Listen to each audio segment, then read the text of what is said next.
Oke, siap tenangkan batin, jaga pikiran,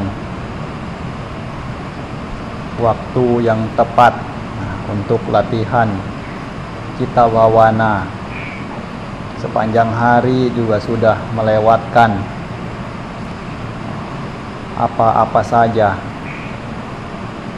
Kalau direnungkan dari satu hari, coba ditimbang-timbang berapa banyak kebaikan dan berapa banyak keburukan, berapa banyak pikiran yang baik muncul, berapa banyak pikiran yang buruk muncul, seberapa mampu untuk mengembangkan pikiran yang baik yang telah muncul, serta seberapa mampu untuk menahan atau melenyapkan pikiran jahat yang muncul. Demikian juga dengan ucapan, antara baik dan yang buruk, perbuatan juga antara baik dengan yang buruk. Bisa ditimbang-timbang. Setidaknya kalau tahu ada timbangannya, mungkin bisa sedikit merasa lebih nyaman, lebih damai, lebih tenang, karena akan tahu seberapa aman jikalau hari esok itu tidak datang lagi. Karena namanya hidup itu tidak pasti. Yang mana ini dari kata-kata Sang Buddha. Sang Buddha telah katakan bahwa kehidupan itu tidaklah pasti. Sesungguhnya kematian itulah yang pasti. Jadi kalau dilihat dari kalimat ini, itu menandakan betapa rentannya kehidupan di dunia ini. Segala sebab dapat saja berujung pada maut. Maka dari itu, siswa Sang Buddha hendaknya memiliki kewaspadaan, memiliki selalu sati sampajanya, agar terus awas di dalam mengendalikan pikiran, ucapan, serta perbuatannya, agar andai dalam satu kehidupan itu sudah waktunya berakhir, juga tidak sampai jatuh ke alam rendah karena memiliki kesadaran yang sempurna. Berbeda halnya jikalau tidak pernah melatih kesadaran, yang mana di saat tersebut tiba tidak tahu harus berpegang pada apa. Layaknya orang yang penuh dengan keraguan, penuh dengan tanda tanya dan kebimbangan. Tidak tahu apakah setelah kematian ini akan lahir lagi atau tidak, apakah akan ada kehidupan mendatang ataukah tidak. Jadi semua penuh dengan keabu-abuan, sehingga tidak tahu mau berpegang pada apa. Lain halnya dengan siswa Sang Buddha yang memiliki keyakinan bahwa setelah kematian akan bertumbal lahir lagi. Karena saat ini ada, dikarenakan ada juga masa lalu. Begitu masa lalu ada, saat ini ada, pasti juga ada masa mendatang, yang merupakan serangkaian proses di dalam mengarungi lingkaran tumimbal lahir dalam watak sangsara ini. Jadi kalau sudah ada gambaran demikian, jadi lebih mawas diri lagi, lebih kuat keyakinannya, lebih kuat kesadarannya, sehingga menjadi seorang yang bisa tegar untuk menghadapi apapun yang penuh dengan ketidakpastian itu, sama seperti orang yang sudah punya tabungan yang cukup,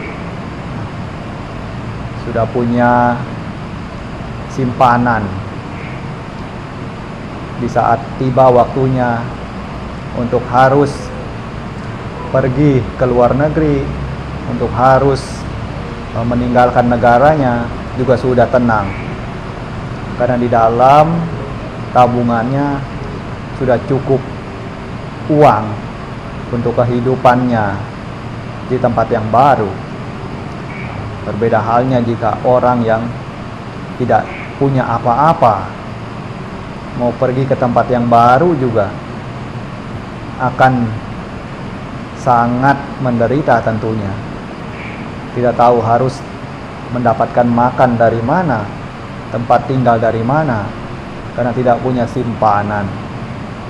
Jadi dalam setiap harinya, jikalau kita lihat dari ini, tahu dapat menimbang-nimbang yang mana setiap kebajikan yang kita timbun, baik sekecil maupun besar, tentu ada nilainya, sama seperti simpanan untuk dipakai dalam memenuhi kebutuhan di tempat yang baru tersebut. Kalau kejahatan itu sama halnya seperti hutang yang mana harus dilunasi. Nah, jadi begitu tahu ini, hendaknya terus-menerus berusaha.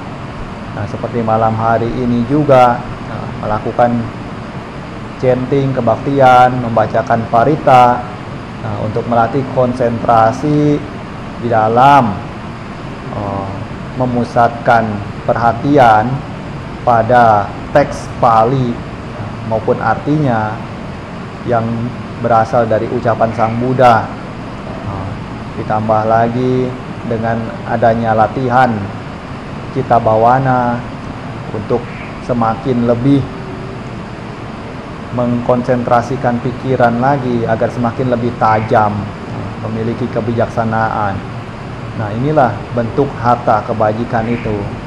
Makanya seperti tadi sutta yang kita bacakan, yang mana harta kebajikan itu merupakan harta yang terbaik, harta yang paling sempurna, karena tidak akan hilang, tidak akan juga tertinggal. Perampok sehebat apapun di dunia ini tidak dapat untuk mencuri harta kebajikan itu. Nah, sedemikian besarnya manfaat daripada memiliki harta kebajikan itu.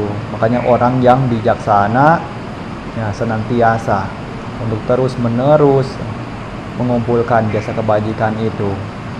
Nah, karena dari kebajikan yang demikian sampai juga tadi, di mana mulai dari yang sifatnya untuk lokia, untuk duniawi, seperti kecantikan, kejelitaan, suara merdu dan lain sebagainya, juga sampai tadi ada ujungnya juga, yaitu dapat menjadi seorang sawaka, dapat menjadi paceka Buddha maupun sama Sang Buddha, yang mana keseluruhannya itu diperoleh berkat buah kebajikan itu dari paramita tersebut. Jadi ini hendaknya begitu kita tahu sebagai siswa Sang Buddha yang teguh dalam keyakinan, hendaknya berusaha untuk terus-menerus mengumpulkan harta kebajikan yang demikian.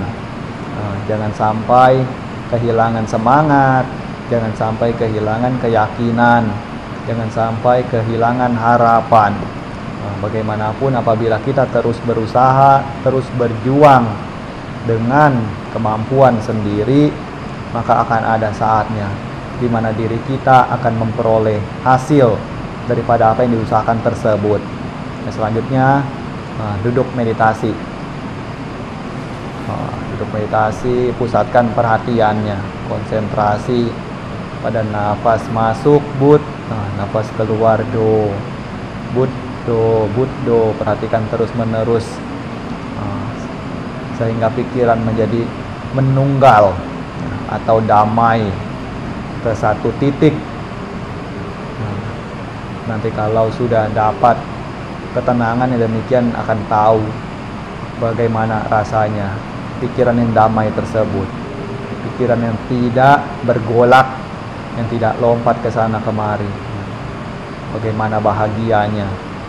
Coba untuk buktikan sendiri, untuk cari tahu sendiri, untuk rasakan sendiri mengenai apa yang dikatakan oleh Sang Buddha sebagai nati santi parang sukang, yaitu tiada kebahagiaan yang dapat menandingi kedamaian batin. Nah, coba cari tahu di sana. Nah, selanjutnya terus-menerus dijaga kesadarannya, pusatkan terus-menerus sati sampajanyanya, sampai nanti diberikan aba-aba. Kalau sudah waktunya untuk keluar dari samadhi,